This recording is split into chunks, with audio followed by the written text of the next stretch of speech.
እየተሸካከምን ነው ወይስ እየተጣጣልን? እየተጋገዝን ነው እየተገዛገዝን? እየተቃቀፍን ነው እየተገፈታተርን? ክርስቶስ እኮ በዘበኛ ተባሯል። ክርስቶስ እኮ ወደ ድግሳችን እንዳይገባ በሩ ጥርቅም አድርገን ዘግተንበታል። ዓለም እኮ በዚህ ዘመን ድህነት እየቀፈቀፈች ነው። ድሆችን እያባረረች እኮ ነው። ድሃን እየጠላች እኮ ነው ዓለም። የፊት ወንበሩን ከክርስቶስ ነጥቃና እንካ በንካ ነው። ለጠሩን ነው ምንጠራው፣ ለጋበዙን ነው ምንጋብዘው። ዝም ብዬ ኢየሱስ እንድልላ አትጠብቅ። ወንጌል ተግባራዊ ወንጌል ይሄ ነው። ክርስቶስ የሰራው ይሄ ነው። ሰው ብርድ ልብስ አጥቷል፣ እኛ በብራንድ ተጨናንቀናል። ድሃው አልተረሳ፣ መቅደሱ አልተረሳ፣ ምስኪኑ አልተተወም። ይሄ መቅደስ ይፈርስ እንደምትረባረብበት ያ መቅደስ እየፈረሰ ነው። ድረስለት፣ ሩጥለት፣ ገስግስለት፣ አትርሳው።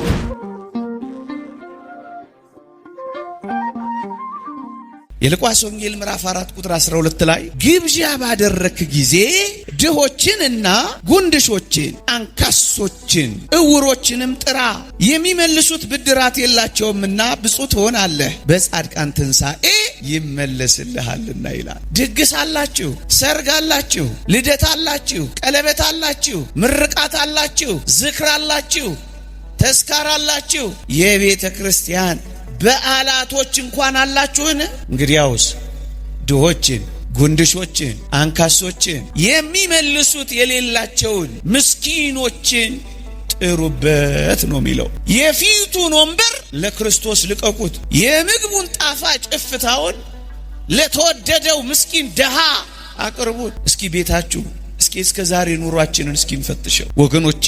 ድሆችን ክርስቶስ እኔ የሚላቸው ከሆነ ድሆች የክርስቶስ መቅደሶችም ጭምር ከሆኑ የተወደዳችሁ ኦርቶዶክሳውያን እንግዲያውስ ክርስቶስ በዘበኛ እያባረር ነው አይደለምን? እውነት እንነጋገር ከተባለ ክርስቶስ እኮ በዘበኛ ተባሯል። ክርስቶስ እኮ ወደ ድግሳችን እንዳይገባ በሩ ጥርቅም አድርገን ዘግተንበታል። አዎን ክርስቶስማ ፀሐይ ላይ አስጥተነውም አይደለም። ድሆችን ፀሐይ ላይ ማስጣት ክርስቶስን ፀሐይ ላይ ማስጣት እንደሆነ አታውቁምን? ድሆችን ማባረር ኢየሱስ ክርስቶስን ማባረር እንደሆነ አልተረዳነውምን? ዙፋን ላይ ያስቀመጠንን ጌታችንን ፀሐይ የጠጣ እርር ያለ ድንጋይ ላይ አስጥተነው የለምን? የተወደዳችሁ ኦርቶዶክሳውያን ድሆችን ከዋናው ማዕድ ገፈተርናቸው ማለት እኮ ኢየሱስ ክርስቶስን ከዋናው ማዕዳችን ገፍትረነው የለምን? እውነት እንነጋገር ከተባለ ድሆች እኔና እናንተ የጋጥነውን አጥንት አይደለም ይበሉት። እጅግ በጣም የሚያሳዝነው እጆቻችንን የጠረግንባቸው የሶፍት ቅልቃዮች አይደሉምን ለክርስቶስ እየቀረቡ ያሉት? እፍታው ነው ለድሆች የሚሰጠው። ክርስቶስ ከዋናው ማዕድ ላይ ተገፍትሯል ያልኳችሁ እኮ ለዚህ ነው። እንደውም በዚች አዲስ አበባ የምር ክርስቲያኖች አይናችሁን ገልጣችሁ ካያችሁ ትርፍራፊ እንኳን ለድሆች መሰጠት አቆሟል። 4 ኪሎ ሜትር ትችላላችሁ። ትርፍራፊ ይቸበቸብና ይሸጥ ጀምሯል። ድሆች በነፃ የሚያገኙት ምንም ነገር ጠፍቷል። የተራረፈ ነገር እንኳን መሸጥ ጀምረናል። ጠግበን ስናበቃ ለድሆች መተው እንኳን አልሆን ብሎን በቴካዌ መሸከፍ ጀምረናል። ምን ነው ጨከን ወገኖቼ? ዓለም የምትጨክነው ሳይበቃ ክርስቲያኖችም ይጨካከናሉ። ዓለም እኮ በዚህ ዘመን ድህነት እየቀፈቀፈች ነው። ድሆችን እያባረረች እኮ ነው። ድሃን እየጠላች እኮ ነው ዓለም። ድሆች ምን ያረጋሉ? ጥቂት ባለጠጎች ምድራችን ላይ ከኖሩ አይበቃም የሚል ርዕዮተ ዓለም እኮ ነው የሚያመጣው። እውነት ክርስቲያኖች በዓላቶቻችን፣ ድግሶቻችን፣ ዝክሮቻችን፣ ተስካሮቻችን እውነት ክርስቶስ አለበት አትብሎ አይደለም። ክርስቶስ ይታሰብበታል። ቤተሰብ አትጋብዙ አይደለም። ቅድሚያ ምንም የሌላቸው ዘመዶቻችን ድሆች አይቀድሙ። ድግስ ባደረክ ጊዜ ድሆችን፣ ጉንድሾችን፣ አንካሶችን ጥራ፣ የሚከፍሉት የሚመልሱት ብድራት የላቸውምና እናስ በጻድቃን ትንሣኤ ይመለስልሃልና ለነሱ ቅድሚያ ስጥ ነው። የፊት ወንበሩን ከክርስቶስ ነጥቃና እንካ በንካ ነው። ለጠሩን ነው ምንጠራው፣ ለጋበዙን ነው ምንጋብዘው። ማኪያቶ ለከፈሉልን ነው ወተት ምንግተው። እንካ በንካ ሆኗል ነገሩ። የክርስትና ዘሩ ተቀይሯል። እንደውም ቅዱስ ዮሐንስ አፈወርቅ እንዲህ ይላል፣ ትምህርት አጥቶ እንደ ይሄን የሚያስተምረው? ከዚህ በላይ ትምህርት አለ መሰለ መጽሐፍ ቅዱስ ውስጥ? ሌላው ማጀቢያ ነው። እኛ የዳነው በስጦታ ነው። የተወደደ እግዚአብሔር ልጁን ሰጥቶ፣ የተወደደ ልጁ ራሱን ሰጥቶ በስጦታ እኮ ሄዳን ነው። ደግሞስ ኋላ የምንድነው በምንድነው ካላችሁኝ፣ እመኑኝ በስጦታ ነው የምንድነው። በስጦታ ዳን፣ በስጦታ እንድናለን። በመከራ አዳነን፣ በመከራ እንድናለን። በመስቀል አዳነን፣ መስቀል ተሸክመን እንድናለን። በጠበበ ክርስቲያናዊ ሕይወት እንድናለን። ለሱ ነው መዳን። ብራብ ብጠማ ብታረዝ ያለው በስጦታ እኮ ስለምንድን ነው ወገኖቼ። ወንጌል ማለት ይሄ ነው።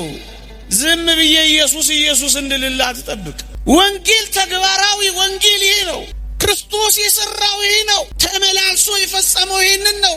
ድሆችን እኛን አሰበን ባለጸጋ አደረገን። በጥም የተቃጠልነውን የዘላለም ውሃ ሆነን አረካን። በረሃብ ጠብልገን ነበር፣ ስጋውን ሰጠን፣ አጠገበን። ከቤታችን ተሰደን ነበር፣ ከቤቱ ተሰደደ መጣና ወደ ስደት ቤታችን መለሰ። ስጦታ ማለት ይሄ ነው። ወንጌል ማለት ይሄ ነው። እና ቅዱስ ዮሐንስ አፈወርቅ እንዲህ ይላል፣ አንተ ከተገቢው በላይ ትመገባለህ። ክርስቶስ የሚያስፈልገውን እንኳን አልበላ። እመኑኝ፣ ጨርሲ ተባብለን ሆዳችን እስኪታመም እየበላን ነው ምንተኛው። ከተገቢው በላይ እንበላለን። በጣም ብዙ እንደዚህ አይነት ጸበል ቤት የሚኖሩ አስታዋሽ የሌላቸው እህቶችና ወንድሞች ያውቃለሁ። ምግብ ከበላው 3 ቀን ሆኖኛል የሚሉ ብዙ ክርስቲያኖችን ትሰማላችሁ። ወንጌል አውደ ምሕረት ላይ መሰብሰብ ብቻ ነው። አንዳንዴ እኮ ይደንቃል። በጣም ብዙ ሚሊዮኖች ለጉባኤያት ይፈሳሉ። ጥቂት ብሮች ደሃን ማሰብ አይቻልም። አንዳንዴ ቅምጥልነት ያበዛንም ይመስላል። አንተ ከተገቢው በላይ ትመገባለህ። አትልበሱ፣ አይድመቃችሁ፣ አታጊጡ ማለቴ ግን አይደለም። ደሃውን አስቡት ማለቴ እንጂ። እንዲህ ይላል፣ አንተ ከተገቢው በላይ ትመገባለህ። ክርስቶስ የሚያስፈልገውን እንኳን አልበላም። የተለያዩ ኬኮችን ትበላለህ፣ እርሱ የደረቀ የዳቦ ቁራሽ እንኳን አልበላም። አንተ የተጣራ የወይን ጠጅ ትጠጣለህ፣ ነገር ግን እርሱ ቀዝቃዛ ኩባያ ውሃ እንኳን አልሰጠው። አንተ በለሰለሰና በተለበጠ አልጋ ትተኛለህ፣ ነገር ግን እርሱ በውጭ ሆኖ በቁር ያልቃል። አንተ ለክርስቶስ የሆኑትን ገንዘቦች ሁሉ ጭርስ አድርገህ ወስደሃል ይላል። አዲስ አበባ ውስጥ በክረምት የሚሞቱ ሕፃናት ቁጥር የትየለሌ ነው። ስታቲስቲክሱን ተመልከቱት። ውርጩ፣ ጎርፉ፣ ቁሩ መቋቋም አቅቷቸው ቤንዚል እየሳቡ ያበዱ ሕፃናት እዚህ ውጭ ታገኛላችሁ። እንደዚህ ዘመን ክርስቲያኖች ግፈኞች አለን። አንድ ደሃ በወር ትጎበኛላችሁ፣ ጸጉሩን የምታብሱለት፣ ረሃቡን የምታሰግሱለት። አንድ ምስኪን አላችሁ፣ አንድ ክርስቶስ አላችሁ አጠገባችሁ። ለልጃችሁ ብቻ ከምታስቡ ጨመር አድርጋችሁ ለአንድ ደሃ ታስባላችሁ። ለምድረ ቤንዚል የምትስበው አልኩት። አንድ ቀን በርዶኛል እንዲሞቀኝ ብዬ ነዋል። ለብርድ ብለው ይጀምሩታል። አኮራምቶ ግን ጥሏቸዋል። በቃ ቱቦ መንገድ ሲሰራ እኔ ዛሬ 10 ዓመት አንድ ምስኪን ጠይቄዋለሁ። ምንድነው ደስ የሚል? በክረምት መንገድ ሲቆፈር አቤት ደስ እንደሚለኝ አለ። እንዴ አንተ ደግሞ ከመንገድ ጋር ምን አገናኛ አልኩት። መሐንዲስ አይደለ እንዴ? አላወቅም ጋሼ። ቱቦ እኮ ይመጣል እና ቱቦስ ማደሪያ ይሆነናል። ቀላል መስሏል። እንዴ ቀና ስንል ፍሎሮ ላይ ከላይ ዶፍ ከስር ጎርፍ እየወረደበት ነው ለካ የሚሞተው። ቱቦ ሲቀመጥ ግን ትንሽ ቀን እናገኛለን፣ ክረምቱን እናልፋለን አለ። አንተ ግን ብዙ ሰርቪስ ቤት ድር ያደራዋለ። ረግፍ ነው። አንድ ደሃ ምትጎበኝ በቃ ብዙ እኮ አይደለም፣ ጥቂት እንደው የእውነት ማውገዜ አይደለም፣ ፍርደኛ መሆኔ አይደለም። አማረብኝ ብዬ መድረክ ስላገኘው አንዳንዶችን ማሳፈር ፈልጌ አይደለም። እግዚአብሔር ያውቀዋል። የኛ መኪና አቡጀዲ ልብስ አላት። ልብስ የሌለው ሰው ስንት ነው? ቁም ሳጥናችን በቅያሪ ልብስ ተጨናንቋል። ለክርስቲያን እንደሚገባ በመጠን መኖር አቅቶን በጣም ተሽከርካሪዎችና ጌጠኞች ሆነናል። አንድ ምስኪን ደሃ ግን በጥቂት ዓመታት እንኳን አንድ ልብስ አያገኝ። ምናልባትም ዕቃ ሳይጠፋ ልብሳችንን ዕቃ ጠፍቶ ቢሆን እንኳን እሺ፣ ዕቃ ሳይጠፋ እንኳን ልዋጭ ለመቀየር ያስቀመጥናቸው ስንት ናቸው? መስጠት አልሆንልን አለ፣ መያዝ ብቻ ሆነ። መቅደሱ ተረስቷል። ደሃው ፀሐይና ብርድ ይፈራረቅበታል። እኛ ሞዴል ብራንድ ይፈራረቅ። ሰው ብርድ ልብስ አጥቷል፣ እኛ በብራንድ ተጨናንቀናል። ደሃው አልተረሳም፣ መቅደሱ አልተረሳም፣ ምስኪኑ አልተተወም። ደሃው ከዋናው ማዕድ ላይ ተገፍትሯል። እኛ በአንድ ማዕድ እንኳን ሳይቀር 3 ዲሾች ተክለናል። ስታርተር፣ ሜን ዲሽ፣ ከዛ ደግሞ 3ኛው ምንድነው? ስታርተር ይባላል። የሆነ ነገር ይበላል። ከዛስ ሜንዲሽ ይመጣል። ከዛስ ዲዛስተር ነው። ዲዘርት ነው። ሶስት ቀን አይበላ። እኛ በአንድ ዲሽ 3 ምግብ አትብሉ እያልኩ እኮ አይደለም። ምን አለ አንዱን ለድሃው ብትሰጡት እኮ። የታለች ወንጌል? የታለች ክርስትና? የታለ ድሃውን ማሰብ? የታለ ምስኪኑን ማሰብ? ምዕመናን አንድ ሊቅ እንዲህ ይላል፣ ክርስቶስ በረሃብ ምክንያት በሞት ከተቃረበ ይላል በጌጣጌጥ ያሸበረቀው ማንነት ላንተ ምንድን ነው ይላል። ክርስቶስ እኮ በረሃብ ምክንያት ለሞት ተቃርቧል። ያውም በዚህ ዘመን ኑሮ በአስቸጋሪ ሁኔታ በተወደደበት ምን በላ ምን ጠጣ ያለ ሰው በሚያስብበት እንኳን ያለው እንኳን የሌለው ያለው እንኳን እንዴት ቀን እንደሚገፋ በተጨነቀበት ኑሮ አስማትና ተአምር በሆነበት ዙሩን ማክረር እንጂ ማቅለል ለዓለማችን ባልሆነበት በዚህ ዘመን እንደ ክርስቲያኖች ሊተሳሰብ የሚገባ ይኖር ይሆን? ብዙዎች ተስፋ እየቆረጡ በጣም ብዙዎች ተስፋ እየቆረጡ ታዲያ የረሳናቸው እንተዋወሳ። የዚህ ትምህርት ዓላማ እሱ ብቻ ሌላ አይደለም። እንድንጎራረስ በጥንቷ ቤተክርስቲያን ታሪክ ልንገራችሁ። በዕለተ ሰንበት ሁል ጊዜ የገንዘብ ማዋጣት ይደረግ ነበር። በዕለተ ሰንበት ከዚያስ ለድሆች ይከፋፈል ነበር። የገንዘብ መዋጫችን የት አለ? የለም። እስኪ ሰብሰብ በሉና ምንጣፍ የምታነጥፉ ሰዎች አሁን ይቀየርና ምንጣፉ ሚኑር፣ ግን ደግሞ ሐሳባችን ቀየር ብለን ለዚህ ለምስኪን ድሃ ጎዝጉዙለት እንዲበላ የሚራቡትን በቤት ቁጥር አውጥታችሁ እስኪ ሰብሰብ ብላችሁ ልባም እናቶች ትንንሽ አገልግል እያያዛችሁ እስኪ ተጎራረሱ። ልባም ወጣቶች እስኪ ይህንን አድርጉ። ተዉት። ለድሃ የሚሰጥ ለእግዚአብሔር ያበድራል ነው የሚለው መጽሐፍ ቅዱስ። ለእግዚአብሔር አበዳሪዎቹን እስኪ ስራ ስሩ። ክርስቶስ በረሃብ ምክንያት ለሞት ከተቃረበ የኛ መሽቀርቀር ምንድነው? በልክና በመጠን እንኖር ነው ዓላማው። አትልበሱ አይመርባችሁ እያልኩ አይደለም። በልኩ በመጠን ኑሩ አይልም ወንጌላችን? በመጠን 2 እግሮች የሉህምን? ሂድና ጠይቅበታ። 2 አይኖች እኮ አሉ። ሂድና የታመሙትን ጎብኝበታ።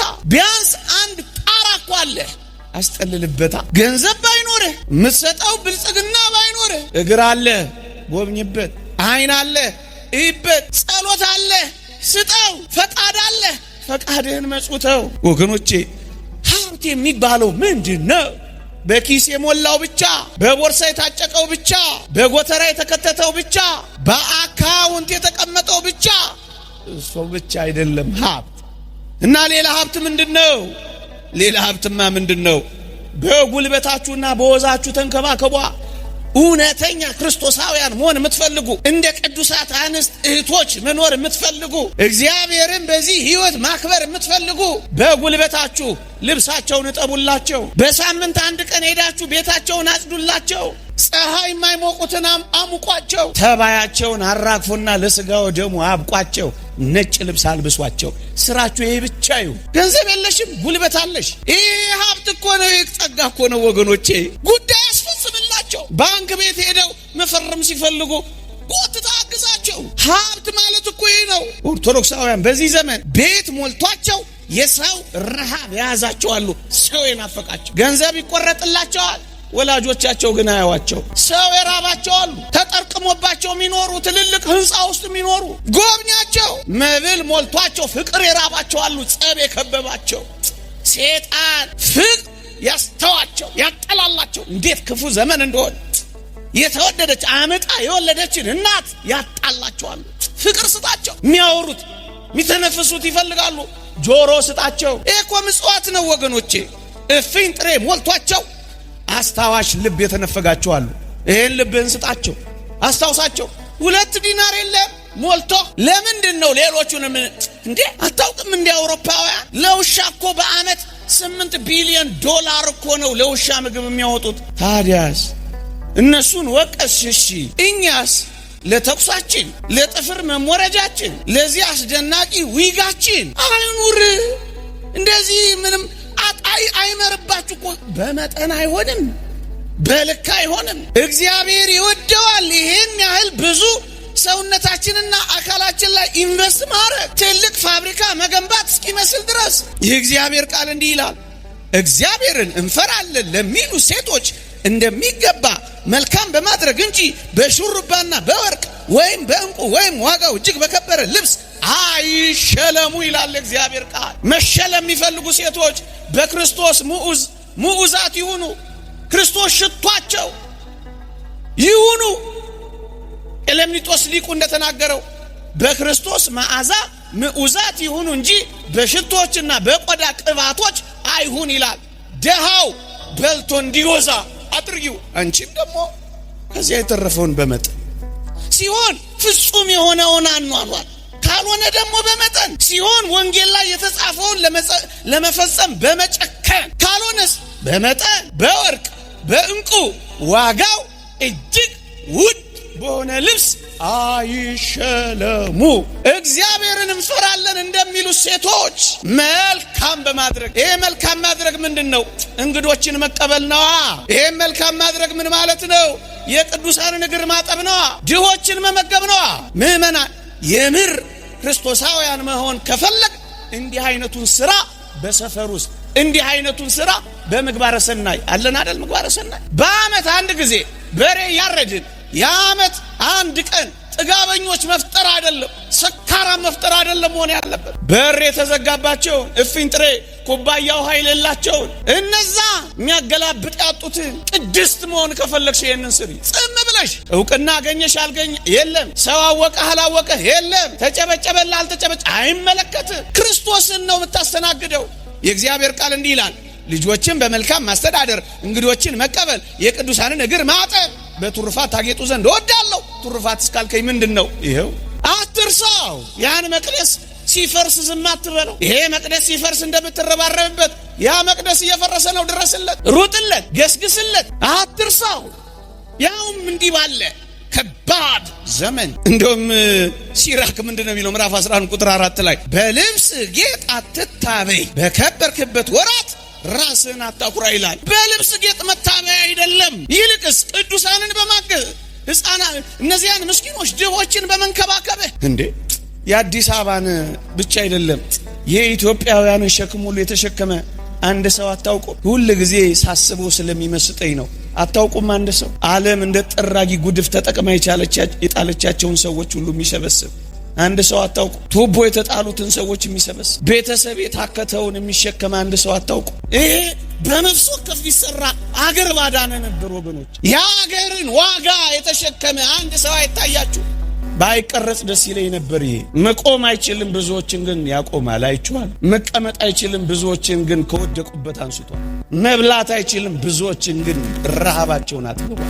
ወንጌል ይላል ይሄ ነው። በቃ እየቀለጠ የሚያበራ ወንጌል ይላል ይሄ ነው። እያካፈለ አይደለም፣ የሌለውን እንኳን የሚሰጥ ወንጌል ይላል ይሄ ነው። ይሄን ኑርበት። ጥቂት ሊለምኑን አይገባም። ለምን ልንሰጣቸው ነበር የሚገባው ወገኖቼ። መኩራት የነበረብን በልብሳችን እኛ አልነበርም መሆን የነበረበት። መኩራት የነበረባቸው እነዚህ ነበር። ለምን ልንሰጣቸው የሚገባ? የመኪናችንን መስኮት ልንዘጋባቸው አይገባም ነበር። ሽታቸው አያሸሸንም ነበር። ማን ያጠባቸው? ማን ነው በር የከፈተላቸው? ማን ነው አባከና ያላቸው? ሕይወት የታለች? ወንጌል የታለች?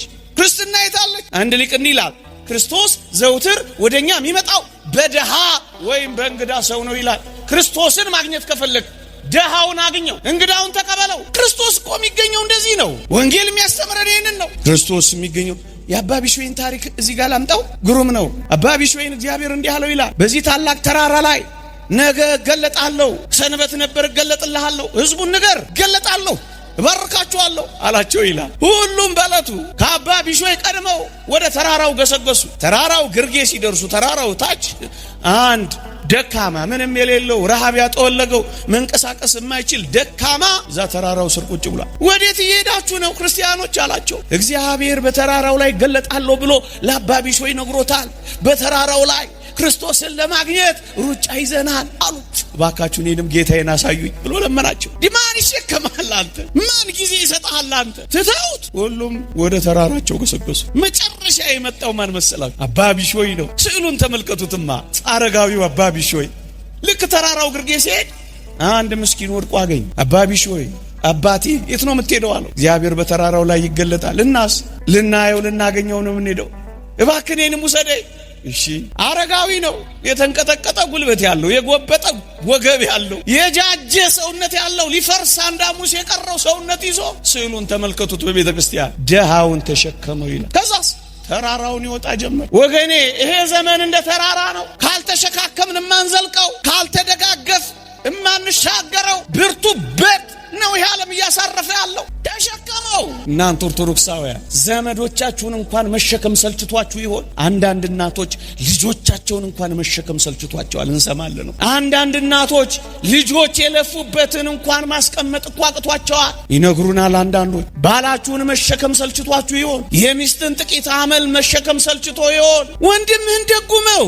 የት ይል ታዲያ? ተስፋ እንዳይቆርጥ አንተ ኑርለት። አንተ ለሱ ብትኖር ምንድነው የሚሆነው? ብታጣ እኮ የሆነ ነገር ነው ብታጣው። ወንድምህን ግን ከሞት ታተርፈዋለህ፣ ትሸከመዋለህ። ስንቶቻችንን መሸከም ችላችኋል? እየተሸካከምን ነው ወይስ እየተጣጣልን? እየተጋገዝን ነው እየተገዛገዝን? እየተቃቀፍን ነው እየተገፈታተርን? ማንን ተሸክመሃል አንተ? እርግጥ ኢትዮጵያውያን በጣም አስገራሚ። እኔ እንደው ከፍ አድርጌ ልናገረው እንጂ እናውቃለን አንዳንድ አባቶች፣ ኧረ ብዙ አባቶች እናውቃለን። ምን ያረጋሉ? ጥቅጥቅ አድርገው ለልጆቻቸው ምሳ ሳህን ይቋጥሩና እነሱ ግን ባዶ ምሳ ሳህን ይዘው የሚሄዱአል። አንዳንድ እናቶች አሉ ሳይበሉ ለልጆቻቸው አጉርሰው የሚጨርሱ። እነሱስ አንጀታቸው ተጣብቆ ሌሊቱን የሚያድሩ አሉ። አውቃለሁ ስለ አንድ አባት የሚነገረው። እንደዚህ ያረግና መስሪያ ቤት ሲሄድ በፌስታል ምሳ ሳህን ይዞ ይሄዳል። ጓደኞቹ ና እንብላ ሲሉት እኔ ትንሽ ቆይቼ ነው የምበላው ይላል። ከፌስታሉ ሳይወጣ አውቆ በፊታቸው ይመላለሳል ምሳ እንደያዘ ሰው። አስደናቂ ሰርቪስ እያዘጋጁ ለልጆቻቸው በእግር የሚኳትኑ ስንቶች አሉ። ወንጌል ማለት እኮ ይሄ ነው። ልጁ እንዳይሳቀቅ እሱ እየተሰቀቀ የሚኖር አባወራ ነው ያለው። ይሄ ደስ ያሰኛል። ተሸካክመው የሚኖሩ አሉ ልላችሁ። መሸከም ነው። ለምን እንደማይሰራ ምን እናውቃለን? ምን ትግል እንዳለበት ምን እንረዳለን? አትሰራም አንተ ጉልበት አለ ስታየው ያለ ይመስላል፣ ግን ላይኖረው ይችላል። ምን እንደተያዘ በምን እንደሚኖር ምን እናውቃለን? ስካነር የለንም የምናውቅበት። ምንም ይሁን መሸካከም እንልመድ። ተሸክሞ ትወጣላችኋል። ግድ የለም ተሸክመሽ ጉበጪ። ግድ የለም ተሸክመም ቢሆን ጉበጥ፣ እግዚአብሔርን ታገኘዋለህ። ክርስቶስ በተራራ ላይ ይገለጣል፣ ይዞት ሄደ። እነዛ ምእመናን ቢጠብቁ እግዚአብሔር የለም፣ ቢጠብቁ እግዚአብሔር የለም፣ ቢጠብቁ ክርስቶስ አይታይም። ከዚያስ ድምጽ መጣ። ምን የሚል? አባ ቢሾይ የታለ እያለ አባ ቢሾይ ተጨነቀ። ልታሳፍረኝ ነው ልታዋርደኝ ነው አለው። አይደለም እናስ አንተ የተሸከምከኝ እኔ ነኝ አይለው መሰላችሁ? ክርስቶስ በድሃ ወይም በእንግዳ ሰው ይገኛል የሚለውን ለማሳየት ነው ታሪክ ያመጣው። ተሸከሙ ክርስቶስ ነው።